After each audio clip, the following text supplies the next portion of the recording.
Ritual, routine, and chronic conditions. Hello, my lovelies. I am Annette. My website is AnnetteLeonard.com, and I am coming back at you with an episode of the Chronic Wellness Podcast. Thanks for being here. One of the things that I think many of us with chronic conditions struggle with, but especially those of us who are sick enough to no longer be in the world of work, is the place that routine has in our life. And I guess the lowest hanging fruit to talk about when it comes to talking about routine is our medications. And I guess I'll just give a shout out to the fact that if your medication game is not already on point, start there. Your body is uniquely its own.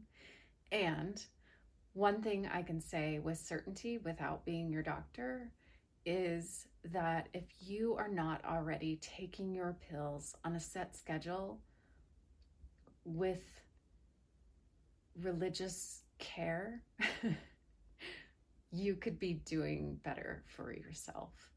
And by that, I mean, if you're sloppy about the times of day that you're taking it, if you think that it's not a big deal to take it 2 hours earlier or later from day to day, if you think it's not a big deal to miss a dose, you're just doing yourself a disservice. You're missing out on optimizing what your meds could be doing for you. So set alarms, wake up if you must to at least just swallow those pills and get your meds game on point. If you're meant to be taking them 4 times a day, set the alarms and take them 4 times a day. It is a hassle, but I promise you it is the way to optimize how these medications are supposed to help our bodies and be taken. And so that is the first thing I will say about rituals and routines. It is not the most spiritually satisfying, but it is the first one to be attending to if you're not yet doing it. All right. So the next thing I'll say is that without the guiding path of having a work life, one can feel quite untethered. There's, kind of a groundlessness to not having routine to our days. And I think that people who are retired deal with this just the same as those of us who are retired because of our disabling conditions. And that what I've learned for me over the years is that it behooves me to have a small amount of ritual to guide my days. And it's certainly interrupted by days that I don't get out of bed, days that my pain is too great to do my ordinary ritual, days that I have appointments that intercede, and to still have kind of a path forward each day to help me push through and get out of whatever circumstance I'm arriving into the day with has been really valuable. And it doesn't need to be much, folks, but for me, right now, that ritual is as simple as upon waking, I have an app where I log how I'm feeling and how my sleep went so that I can do some consistent tracking. I do just a few gentle stretches to kind of deal with my morning stiffness and arthritis before I get out of bed. And when I get up and greet my dogs and my spouse, Then one of us makes my cup of coffee. Sometimes it's her, sometimes it's me. And I savor that morning brew. I have the tastiest coffee that I can find, and I enjoy the crap out of that cup of coffee. I just really focus on the pleasure that brings me.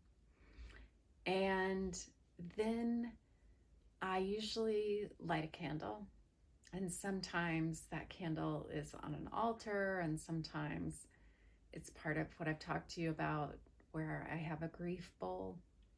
Right now I'm carrying some real heaviness, and so I use that grief bowl as a place to manage and help me carry that grief. And then I usually do a guided meditation, and if I'm able to sit up for it, I do, and if I'm not, then I lie back down or lie out on the couch. And then most days I then tuck into some reading or writing, and I tend to at some point in the day pull a tarot card and contemplate it some or write about it a little. And so, that's not a lot. I could do all of that in less than 30 minutes, or it could stretch into most of the day, depending on how much time I take for each of those things. And if I'm feeling well enough, I have other things I fold in.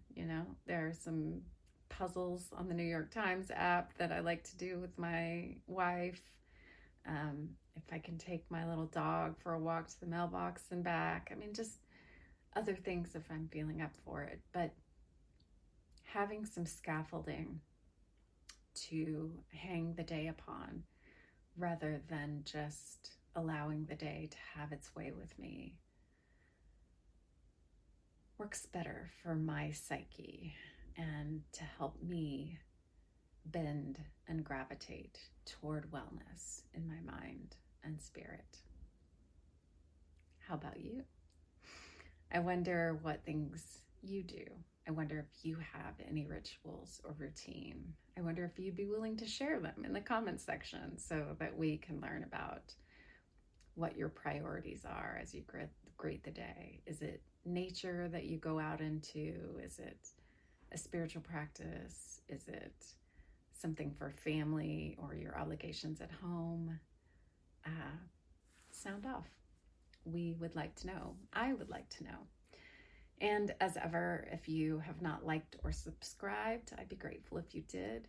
And I'm glad you chose to spend a little time here with me this way. Until we're together again, I hope you are finding ways to be well.